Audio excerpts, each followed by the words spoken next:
Okay, good morning guys. Para naman tayo sa water sign, Cancer, Scorpio, Pisces. This reading is timeless reading para sa August 20 hanggang August 27. Ito ay general reading lamang kaya hindi magre-resonate ang lahat. Pulutin lamang ang tutugma sa iyong kasalukuyang buhay upang makita mo ang gabay para sa iyo. Okay, water sign, good morning sa'yo at sana'y nasa mabuti kang kalagayan. Ito ay para sa iyong money. Ito ang yung kapalaran sa kaperahan ngayong linggong ito. Wow. Good news agad para sa iyong pamilya. Yung mga pinaplano mo para sa iyong pamilya ay matutupad. Water sign. At sinasabi na magiging masaya kayo. At sabi nga, mag-ingat ka sa paglabas ng pera dahil may nagtatakang mangloko o mang-scam sa'yo ngayong linggong ito. Maging matalino ka sa paglalabas ng pera, water sign. At narito ang chariot, the chariot, kung kaya't patuloy kang gagabayan. May gabay ka raw. Kung kaya't hindi magiging ganap ang panloloko para sa'yo. Kasi mabuti kang tao. Ang hangad mo ay laging tumulong, magbigay, pero marami sa mga taong nasa paligid ay mapagsamantala. Kaya doon ka pinag-iingat ng ating baraha. Sinasabi rin dito sa iyong career na ano ba to, natanggalan ka ng trabaho, basta ka tinanggal, basta ka inalis, nang walang kadahi-dahilan. Ito na raw, matatagpuan mo na ang justice. Sinasabing pagbabayaran na nila ang mga ginawa nila sa iyo. Sinasabi rito na okay na. Magbabayad daw ang gumawa ng hindi maganda para sa iyo. Ipinapanalangin mo ito. Magiging, dahil mabuti kang tao, sabi ng Divine Mercy, ng universe, ibabalik niya sa iyo ang good karma. Ibibigay niya sa iyo ang karapatang parusa sa mga taong gumawa sa iyo ng hindi maganda.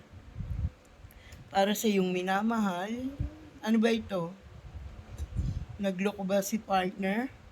Water sign? Nagloko ba ito at nagsisisi sa ngayon at gustong bumalik sa iyo?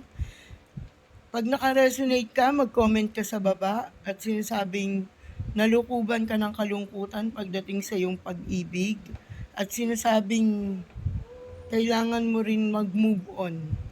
Huwag ka daw mag-alala dahil pinagsisihan niya lahat ng taong gumawa ng di maganda para sa iyo ay pinagsisihan nila ang mga nangyari. Sabi nga, itong linggong ito ang pagmuni-muni kung paano mo lalakbayin ang mga nangyaring nakaraan sa iyong buhay, lalo-lalo na sa usaping pag-ibig.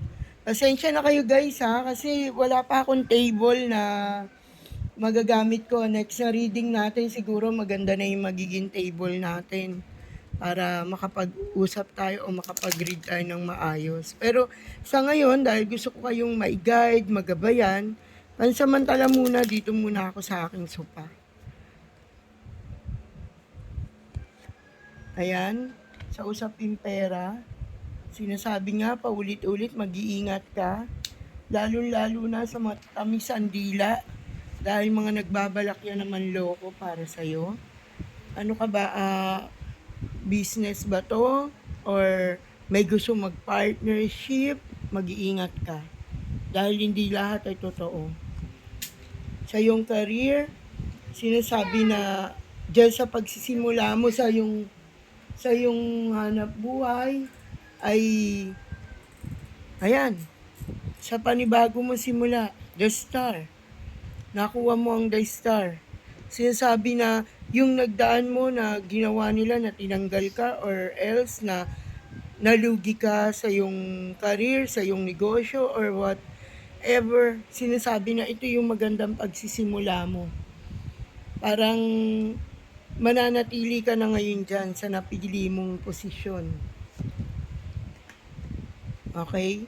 Sabi nga, pagbabayaran na nagdaan ang lahat ng mga kasalanan nila at nandito ka na sa simula na ito na hindi ka na maaalis at matitinag dyan, Yan na yung maganda mong kapalaran na hinaharap. Sa love, sinasabi na mahal ka raw nito.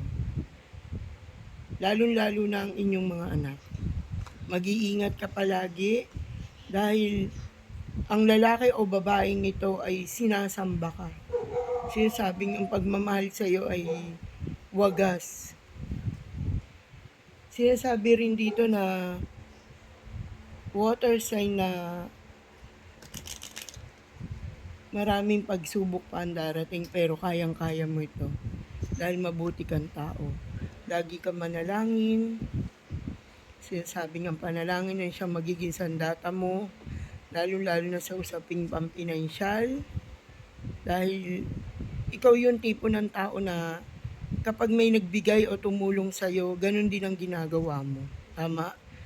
Ganun ka. Dahil ang paningin mo sa isang tao ay mahirap to. Mahirap man lamang, mahirap man loko. Tama nga ang iyong pagkatao. Dahil maraming bagay na mas ikaw pa ang nagiging lamang na naloloko kaysa manloko. Dahil lagi mong tatandaan ang panalangin ng sandata para sa iyo. At sa huli nating card, maraming muni-muni, maraming kaibigan na tutulong sa iyo. Hindi ka mawawala ng pag-asa dahil nandyan sila at gumagabay sa iyo. Okay guys, bye-bye! Ito ay reading for August 20 to 27. Gabay lamang ito kung kaya lagi kayong mag-iingat at panalangin ko na lagi kayo nasa mabuting kalusugan. Bye-bye!